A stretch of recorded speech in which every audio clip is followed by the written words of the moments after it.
ईशाना बेमन से दिव्यांश के ऑफिस पहुंची। उसके दिल में 1000 सवाल थे और आंखों में आंसू।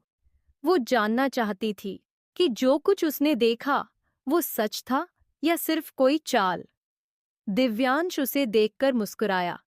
ईशु, तुम अचानक यहाँ? सब ठीक है? ईशाना ने उसके करीब आकर उसकी आंखों में झांका। तुमने कनिका के साथ क्या किया था? दिव्यांश का चेहरा सख्त हो गया। ये तुम किस अंदाज में पूछ रही हो? सच बताओ दिव्यांश। उसकी आवाज कांप रही थी। दिव्यांश ने उसकी कलाई थामी। ये कैसा सवाल है ईशाना? ईशाना ने झटके से अपना हाथ छुड़ाया और गुस्से से बोली, तो तुम मानते हो कि कुछ छुपाया है मुझसे? दिव्यांश चुप रहा। ईशाना की आंखों से आंसू बह निकले। उसने थरथराते होठों से कहा, मैंने तुमसे सिर्फ प्यार किया। और तुमने मुझे क्या दिया? झूठ, फरेब और अगले ही पल थप्प। उसने गुस्से में आकर दिव्यांश के गाल पर जोर से थप्पड़ मार दिया। कमरे में सन्नाटा छा गया। दिव्यांश धीरे से अपना चेहरा उसकी ओर घुमाया और उसकी आंखों में कुछ टूटता हुआ नजर आया, मगर अगले पल उसकी आंखों में गुस्से की आग भड़क उठी। तुमने मुझे थप्पड़ मारा। वह बुरी तरह भड़क गया। जिस औरत के लिए मैंने अपनी दुनिया से लड़ाई की, वही औरत आज मुझ पर हाथ उठा रही है। ईशाना डर गई, पर पीछे नहीं हटी। मैंने वो सब अपनी आंखों से देखा है। मल्लिका की तस्वीरें, कनिका का नाम, सब कुछ। दिव्यांश ने उसकी बांह कसकर पकड़ ली। तो तुम मुझसे नहीं, मल्लिका से सवाल करो जाके ना। मेरी बात पर नहीं, एक पराई औरत की बात पर भरोसा करोगी? ईशाना की आंखें दर्द से भर गईं। क्योंकि तुमने मुझे कुछ बताया ही नहीं, सब कुछ छुपाया। दिव्यांश ने उसे एक झटके से पास खींचा। तो सुनो सच। हाँ, कनिका को मैंने बचाया था, लेकिन वो इतनी टूटी हुई थी कि वो किसी की नहीं हो सकी। और मल्लिका, वो उससे मेरा कोई नाता नहीं है। मुझे नहीं पता कि उसने तुमको मेरे बारे में क्या बकवास की है। दिव्यांश का गुस्सा अब हद पार कर चुका था। उसकी पकड़ इतनी जोरदार थी कि ईशाना कराह उठी। छोड़ो मुझे दिव्यांश, तुम मुझे चोट पहुंचा रहे हो। ईशाना ने रोते हुए कहा। तुमने पहले मुझे तकलीफ दी है ईशाना, अब मेरी बारी है। दिव्यांश की आवाज सर्द हो गई। ईशाना को उसकी आंखों में वो प्यार नहीं, एक अलग ही शक्ल दिख रही थी। गुस्सा, धोखा, चोट। उसने खुद को छुड़ाया और तेजी से पीछे हट गई। अब मुझे कुछ नहीं सुनना, उसने कांपती आवाज में कहा। मैं जा रही हूं, हमेशा के लिए। जाओ, दिव्यांश ने मुड़ते हुए कहा। क्योंकि जिस प्यार में भरोसा ही नहीं, वहां रहकर क्या करना? ईशाना ने एक आखिरी बार उसे देखा और भारी कदमों से वहां से चली गई। वही शाम, कुछ घंटे बाद, ईशाना ने अपना बैग उठाया और बिना किसी को बताए दिव्यांश का घर छोड़ दिया। दरवाजा बंद होते ही दिव्यांश अकेले कमरे में बैठा रह गया। उसका चेहरा सख्त था, लेकिन उसकी आंखों में कहीं गहराई में आंसू भरने लगे थे। Flashback and. दिव्यांश अपने बीते वक्त को याद कर रहा था कि तभी नर्स वहां पर आती है। सर, मैडम को होश आ गया, ये बोलकर वो वहां से चली जाती है। दिव्यांश भी जल्दी से ईशाना के कमरे में आता है। वो देखता है कि ईशाना चुपचाप बेंच पर बैठी और अपने बच्चे को देख रही है। दिव्यांश अंदर कमरे में आता है। उसको समझ नहीं आ रहा था कि वो कैसे बात करे। वो धीरे से बोला, तो अब तुम्हारी तबीयत कैसी है? दिव्यांश की आवाज सुनकर वो उसकी तरफ देखती है। ईशाना धीरे से बोली, ठीक हूं। कमरे में गहरी खामोशी थी। दिव्यांश एकटक उस बच्चे को देखे जा रहा था जो ईशाना की गोद में था। वो मासूम चेहरा, नन्ही सांसें, मगर उसके दिल में बस एक ही सवाल घूम रहा था, ये बच्चा किसका है? कुछ देर की चुप्पी के बाद दिव्यांश ने कांपती आवाज में कहा, ईशाना, क्या मैं कुछ पूछ सकता हूं? ईशाना उसकी ओर पलटी। उसकी आंखों में थकावट थी और कहीं गहराई में एक ऐसा दर्द जिसे उसने सालों तक सीने में दबाए रखा था। पूछो, उसने धीमे से कहा। दिव्यांश ने गहरी सांस ली, फिर अपनी नजरें बच्चे पर टिकाते हुए बोला, ये बच्चा मेरा नहीं हो सकता, क्योंकि हमारे बीच कभी ऐसा कुछ नहीं हुआ। तो बताओ, ये किसका है ईशाना? तुम्हारा या किसी और का? ईशाना की आंखें भीग गईं, लेकिन इस बार वो टूटकर बिखरी नहीं, बस उसकी आवाज बेहद शांत थी। तुम सही सोच रहे हो दिव्यांश, ये बच्चा हमारा नहीं है। दिव्यांश के होंठ थरथर आ गए। क्या? ईशाना ने बच्चे की तरफ नजर डाली, फिर बोली, ये बच्चा कनिका का है, मेरी बहन का। दिव्यांश का चेहरा एक पल को जैसे सुन्न पड़ गया। कनिका का? ईशाना ने धीरे से सिर हिलाया और धीमी आवाज में बोलना शुरू किया। 1 साल पहले जब मैं तुम्हारा घर छोड़कर निकली, तो मेरे पास रहने को कोई जगह नहीं थी। ये शहर बस तकलीफें दे रहा था, इसलिए मैंने इसे छोड़ दिया, औरंगाबाद चली गई। उसकी आवाज में थकान भी थी और कुछ पुराने जख्मों की चुभन भी। वहां एक अनाथ आश्रम में काम मिल गया। मैं खुद एक अनाथ थी, इसलिए उन बच्चों के बीच रहना मेरे लिए सुकून जैसा था। वो थोड़ी देर रुकी, आंखों से आंसू पोंछे और फिर बोली, करीब 1 महीने बाद किसी काम से मैं हॉस्पिटल गई और वहीं मेरी मुलाकात हुई कनिका से। दिव्यांश पूरी तरह चौंक गया था।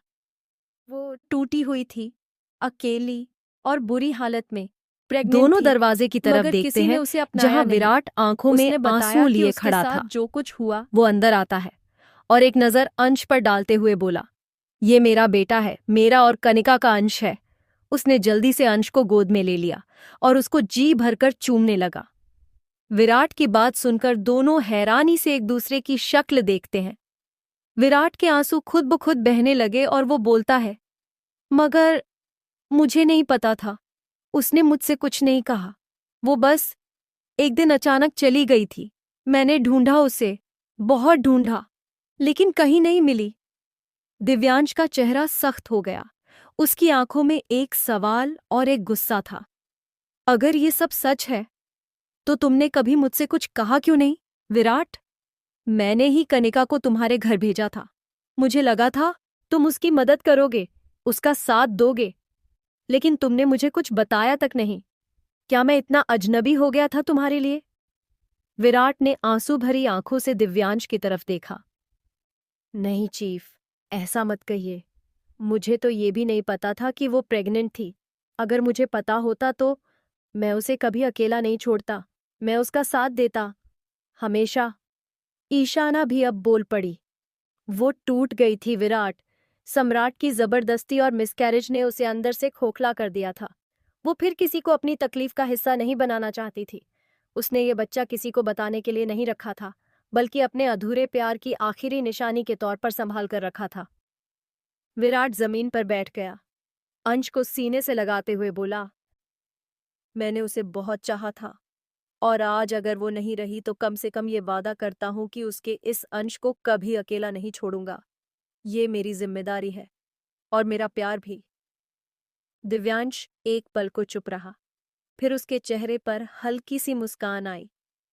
वक़्त ने हमसे बहुत कुछ छीना है, लेकिन अब शायद यही हमारी नई शुरुआत है। ईशाना ने उसकी तरफ देखा। हाँ, एक नई शुरुआत, अंश के साथ।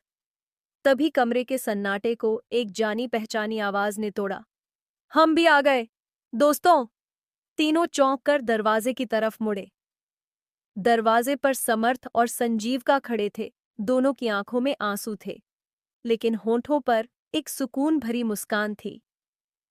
इतनी बड़ी बात हो गई और हमें खबर तक नहीं? समर्थ ने हंसी में भीगी आवाज में कहा। संजीविका आगे बढ़ी और ईशाना को गले से लगा लिया। हमेशा सब कुछ अकेले सहने की आदत अब भी नहीं गई तुम्हारी, उसने धीमे से फुसफुसाया। ईशाना की आंखों से फिर से आंसू बह निकले। मैं बस सबको और दुख नहीं देना चाहती थी। समर्थ ने विराट की तरफ देखा, जो अब भी अंश को अपनी गोद में थामे हुए था। भाई, तू बाप बन गया और हमें बताया भी नहीं, विराट हल्की सी मुस्कान के साथ बोला। मुझे खुद आज ही पता चला। संजीविका ने अंश के सिर पर हाथ फेरते हुए कहा, लेकिन ये बच्चा अकेला नहीं है अब, इसका पूरा परिवार है जो हमेशा इसके साथ रहेगा। दिव्यांश ने एक गहरी सांस ली और पास जाकर समर्थ और संजीविका के कंधे पर हाथ रख दिया। शायद अब सब कुछ धीरे धीरे सही हो रहा है और जब अपने साथ हों तो हर जख्म भर जाता है। ईशाना ने विराट की तरफ देखा, फिर अंश की ओर। अब कनिका को सुकून मिलेगा जहां कहीं भी वो है। उसका अंश अब अकेला नहीं है। कमरे का माहौल एकदम हल्का हो चुका था। सभी की आंखों में वो राहत और खुशी थी जो बहुत समय बाद आई थी। संजीविका ने मजाकिया लहजे में लंबी सांस भरते हुए कहा, तुम्हारे जाने के बाद दिव्यांश भाई का क्या हाल हुआ था, ये तो तुम सोच भी नहीं सकती ईशाना। ईशाना ने हैरानी से उसकी तरफ देखा।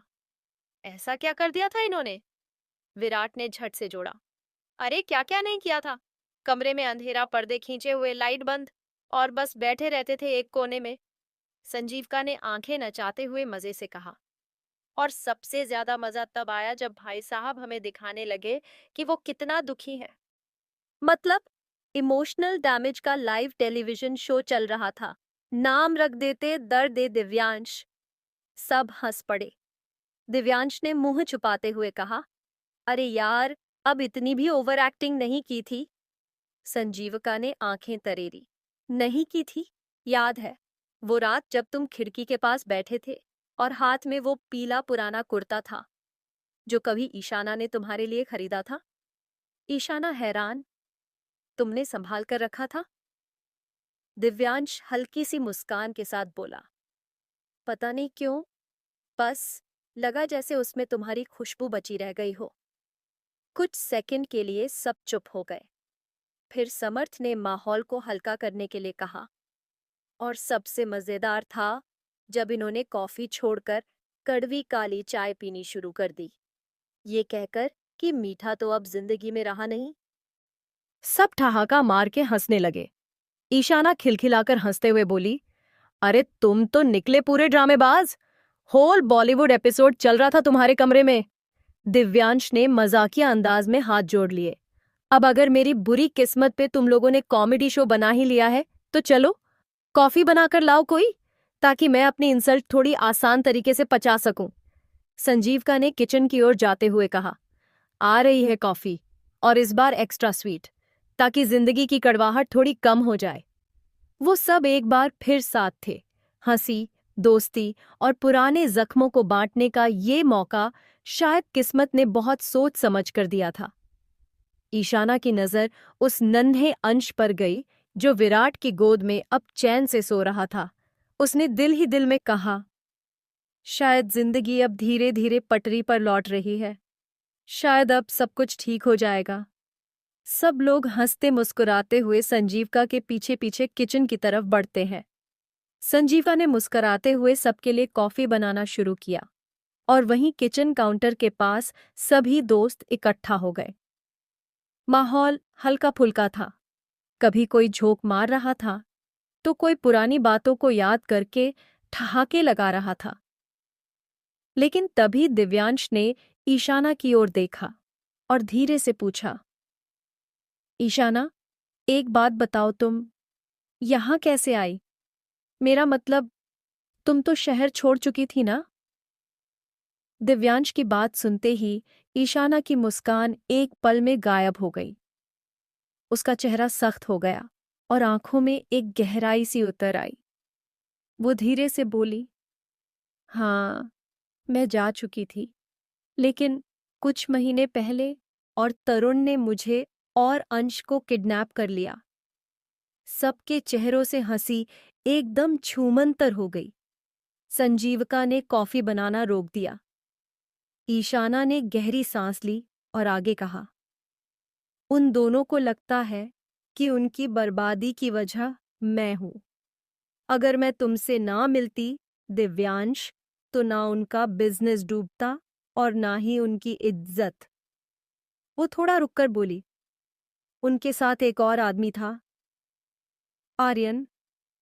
उस नाम के साथ ही कमरे का माहौल भारी हो गया।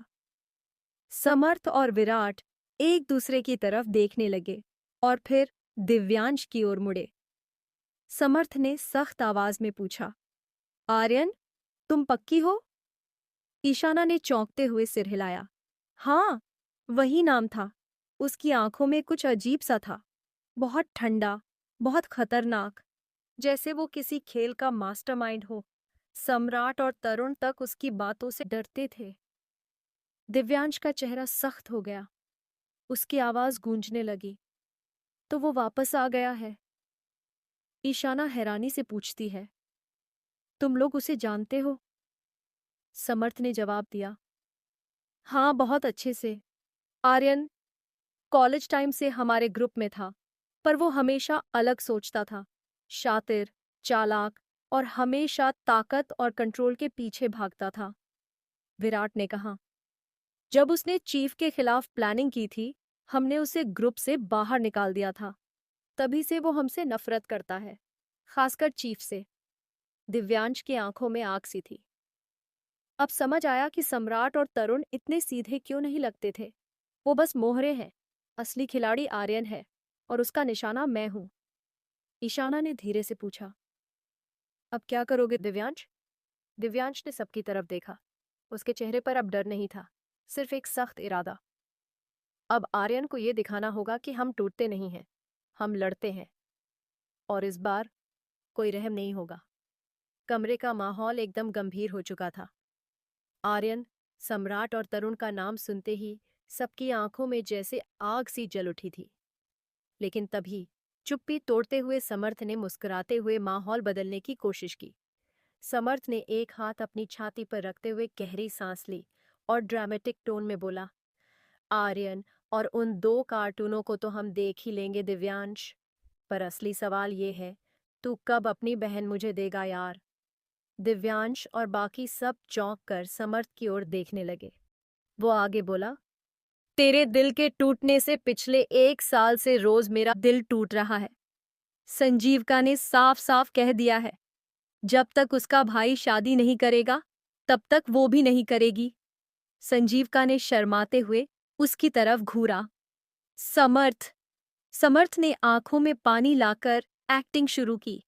मैंने तो अपने सपनों का घर भी देख लिया है, दिव्यांश भाई, जहां संजीविका किचन में कॉफी बना रही है और मैं मोबाइल पर नेटफ्लिक्स चला रहा हूं। अब बस तुम हाँ कर दो तो मेरा घर बस जाए। सब हंसने लगे, यहाँ तक कि ईशाना के चेहरे पर भी मुस्कान लौट आई। दिव्यांश ने सिर हिलाते हुए कहा, तेरी ये ड्रामेबाजी एक दिन ऑस्कर जीत के लाएगी। फिर वो थोड़ा गंभीर होते हुए बोला, पर अब सच में वक्त आ गया है जिंदगी को फिर से जीने का। हमने बहुत कुछ खोया है, अब और नहीं। वो ईशाना की तरफ देखा और मुस्कुराया। अब जब तू वापस आ गई है, शायद मेरे अंदर की अधूरी कहानी पूरी होने को है। संजीविका ने चुटकी ली। मतलब अब शादी के गहने निकाल ही लूं? विराट ने ताली बजाते हुए कहा। भाई, अब तो 2-2 शादी की प्लानिंग करनी पड़ेगी। एक दिव्यांश ईशाना की और दूसरी रोमियो रानी की। सब खिलखिलाकर हंस पड़े। लेकिन हंसी के उस माहौल के बीच भी सबके दिल में एक बात गूंज रही थी। अब आर्यन को हर हाल में रोकना होगा। और अब की बार ये जंग सिर्फ बिजनेस की नहीं, परिवार, प्यार और इज्जत की थी।